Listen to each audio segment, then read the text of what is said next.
Hi, I'm Kendall, and this is week 5 of Kendall Writes a Story. All right, welcome to my space. Today is a very exciting day for me because today, and hopefully it is for you, today we are going to write a story together from scratch. We are going to conceive it, create it, figure out all the little bits, and then by the end of this episode, which is in 2 parts, one today and one tomorrow, by the end of the episode, we will have, I've already made it, we will have a one sheeter of our story. We will have the outline of our story. That'll have the statement at the top, the general thesis statement, and then we're going to have the 15 main points that we talked about last episode. So each little, they're not really beats, but each component of the plot. That's what we're going to end up with. So for today's episode, part 1, we're going to start at the beginning. You're going to see me, I'm going to have an idea, all right? The idea of the story. We're going to talk through that.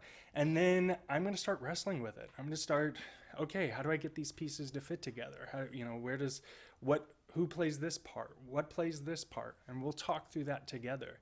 By the end of this just 10, 11 minute episode, you're going to see a totally different idea than what you saw at the beginning, which for me is the really cool part about being a creative, hopefully, and being a writer, hopefully, is watching that morph and being comfortable with that morph. Change is not something that's easy for me, so being comfortable with seeing that change is actually really cool. So let's jump in it. I will get everything set up on my end, and let's start at the very beginning. So the easiest place to start here is going to be writing out our idea statement.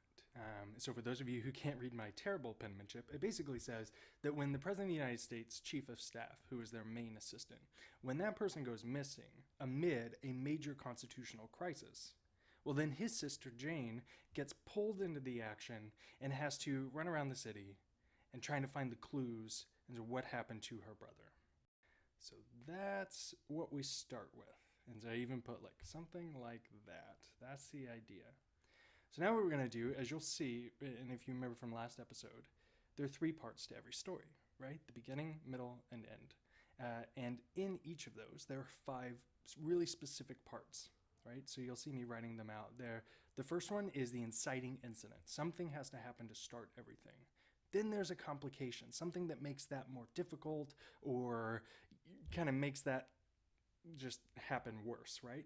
Then after that, we have the actual crisis, which is usually in the form of a question. And then we have the climax, which is an answer to that question, and then a resolution, right? If you think of any story, John goes to the store and gets robbed. The inciting incident is John's going to the store so that he can... John's going to the store so that because he just ran out of soda pop, right? That's the inciting incident. The complication is that it got robbed. The crisis, should he intervene in the robbery or should he not? The climax, he chooses, yes, I will intervene in the robbery, and the resolution is that he stops the robbery and gets a free soda pop, right?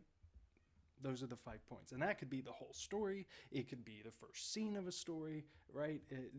These are pretty like nesting dolls a little bit in that, or fractal, to use a geometric term, in that these components kind of sit on top of one another. So your whole story will have these 5 components, but then each of your beginning, middle, and end will have the 5 components. And then each scene will have those 5 components. And sometimes even each dialogue will have those 5 components, right? So it can get really complicated. So that's why the easiest way to start is just by doing it for one for the beginning, one for the middle, and one for the end. So you can see, going back to the screen here, that I got a little bogged down, right? I started at the beginning, right? Wrote my first inciting incident, and then even that I wasn't quite convinced of, right? So what I'm working through here, so I started off with that the brother, the chief of staff, is kidnapped, right? And that's the inciting scene. And then I thought, no, I want to see them fleeing, right? It's not him getting kidnapped. I want to start with him fleeing. But then I wasn't super happy with that. So now I'm kind of on the right here. I've got a piece of paper, and I'm just kind of like sussing out the different details of what's possible and even what are different types of inciting events, right? Because I feel like for me, one of the traps is I do read a lot and I watch a lot of movies. And so one of the traps is that my brain is kind of already filled with things that have already been done. So when I think of an inciting incident, I think of the ones I've seen, like in the Da Vinci Code, the inciting incident being the murder of the curator at the Louvre at the very beginning, right? Or I think of any of the Michael Crichton films, which are or books rather, which are, if you think of Jurassic Park, it's the attack of the dinosaur at the very beginning, right? Shoot, that. Um, uh, and even later, for the whole beginning of Jurassic Park, the inciting event is the I forget his name, but the rich billionaire going to the archaeological dig, right? That starts everything. If he hadn't visited and asked them to come spend the weekend on his island, that would have never happened. So these things all are in my mind, and that's one of the issues with me. One of the things that I am really excited to continue working through is, how do I come up with my own fresh, new, good ideas, right? Or I guess most importantly, how do I just make sure that I'm not plagiarizing blatantly? That is for me the most important. I want to make sure everything I write, even if it's not good, is original. I certainly don't want to be recycling anything, because what's the point? So that's what I'm working through here, is the different types of inciting incident. Someone could be killed. Someone could be maybe someone is invited to join a case or to a job, right? So if you think of Jurassic Park, the inciting incident was there, an invitation for a job, right? Hey, come to my island for the weekend. I'll fund your dig for the next couple of years, and everything's good. That could be an inciting incident. Again, a murder, a pull away. It's something that gets the action started. In Silence of the Lambs, it was something as simple as inviting Jodie Foster's character, Clarice Starling, to visit Hannibal Lecter. That was the inciting incident. Had she not visited Hannibal Lecter, this story would have never happened in the way it did. So, as you can see, I'm like breaking down here really like the minutiae, because I need to be able to imagine how this inciting event fits into the whole rest of the story. So that's why I'm spending a lot of time here.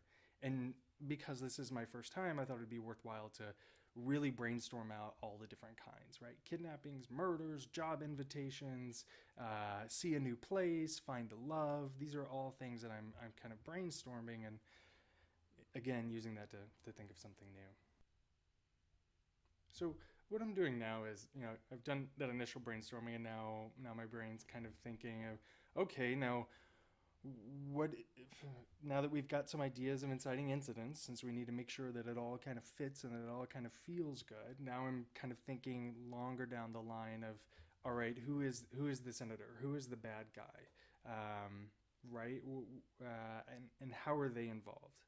And the other thing that I need to be also thinking about is, who are the different parties? Generally in stories, or at least I found, my observations have been that you have, and you've heard me mention before, like a Hegelian sense, where you have a protagonist, you have thesis, antithesis, and then synthesis, right? You have point A and then counterpoint, and then those two things come together with a new way. And that's generally what stories are. And so most stories, you have main characters or actors, not like stage actors, but main characters, parties that represent each of those three, right? There's usually the protagonist is point A, the antagonist is point B, and then usually there's some sort of middle go-between character. Most of the time it's your love story, your B story, which is often called your love story, but that person also doesn't have to be someone you are,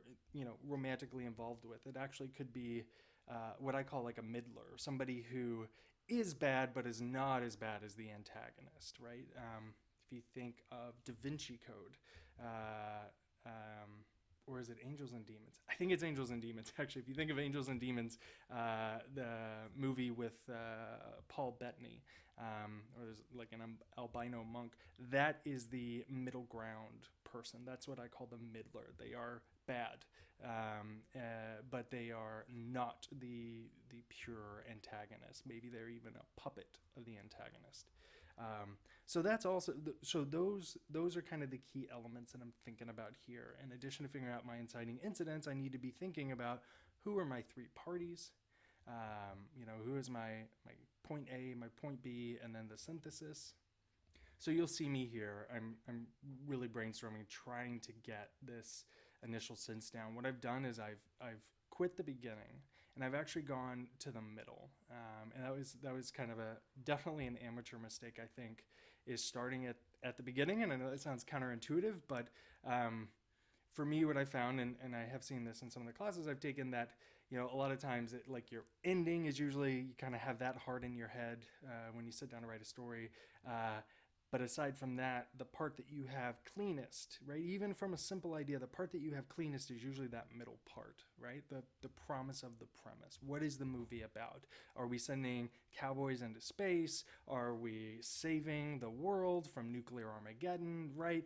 That part usually is like the key to the story. So amateur mistake on my part, starting at the beginning. What I should have done, and what you'll see becomes a lot easier here, is start at the middle and build that out.